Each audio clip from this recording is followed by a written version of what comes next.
আমার আল্লাহ ভালো জানেন, তারপরও আমি বলছি আমার চিন্তা থেকে যে মুসলমানের ৪ ভাগের ৩ ভাগ মুসলমান পথগ্রস্ত হয়েছে। কিভাবে হয়েছে আমি ৩ টা বর্ণনা দিচ্ছি আপনাদেরকে। ১ম নাম্বার বর্ণনা হলো যে নবীজি হযরত মুহাম্মদ সাঃ বলেছে যে আপনাদের বাচ্চাদেরকে নামাজ পড়ান এবং নামাজের তাগিদ দেন এবং রোজা রাখান। নামাজ পড়া নিয়ে যে কথা বলেছিলেন, একক তো নামাজ না পড়লে একক তো খাবার বন্ধ করে দিন। ৭ দিন নামাজ না পড়লে তাকে ত্যায্য করে দিন।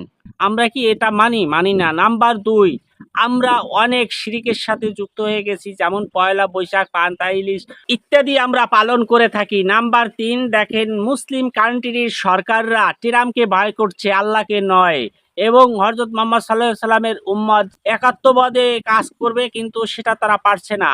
এটাই তাদের পথভ্রষ্ট আমি মনে করি। হয়ে থাকে তাহলে একটু সহমত জানিয়ে যাবেন। কোনো সময় আছে ইসলামের মানুষ একাত্মবাদী হওয়া, এবং ইরানের জন্য দোয়া করি আল্লাহ কুদরতি হাত দিয়ে ইরানকে হেফাজত করুন। সবাই বলি আমিন।